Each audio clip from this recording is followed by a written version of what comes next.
किसी गांव में एक बूढ़ा व्यक्ति अपने बेटे और बहू के साथ रहता था। परिवार सुखी संपन्न था, किसी तरह की कोई परेशानी नहीं थी। बूढ़ा बाप, जो किसी समय अच्छा खासा नौजवान था, आज बुढ़ापे से हार गया था।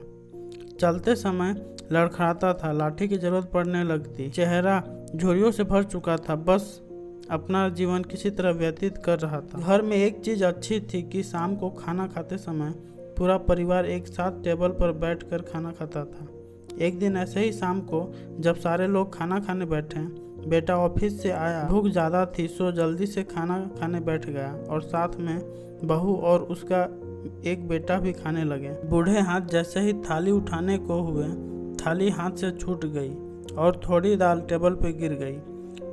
बूढ़े पिता ने जैसे ही अपने हिलते हाथों से खाना खाना शुरू किया तो खाना कभी कपड़ों पर गिरता, कभी जमीन पर। बहू चिढ़ते हुए कहा, हे राम, कितनी गंदी तरह से खाते हैं, मन करता है इनकी थाली किसी अलग कोने में लगवा देते हैं। बेटे ने भी ऐसे सर हिलाया जैसे पत्नी की बात से सहमत हो। उनका बेटा यह सब मासूमियत से देख रहा था।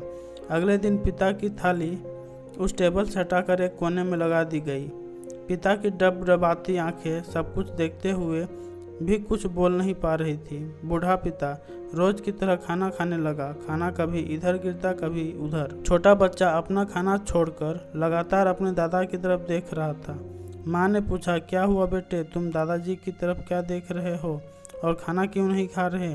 बच्चा बड़ी मासूमियत से बोला, माँ, मैं सीख रहा हूँ कि वृद्धों के साथ कैसा व्यवहार करना चाहिए। जब मैं बड़ा हो जाऊँगा और आप लोग बूढ़े हो जाएंगे तो मैं भी आपको इसी तरह कोने में खाना खिलाया करूँगा। बच्चे के मुंह से ऐसे सुनते ही बेटे और बहू दोनों कांप उठे। शायद बच्चे की बात उनके मन में बैठ गई, क्योंकि बच्चा ने मासूमियत के साथ एक बहुत बड़ा सबक दोनों लोगों को दिया था।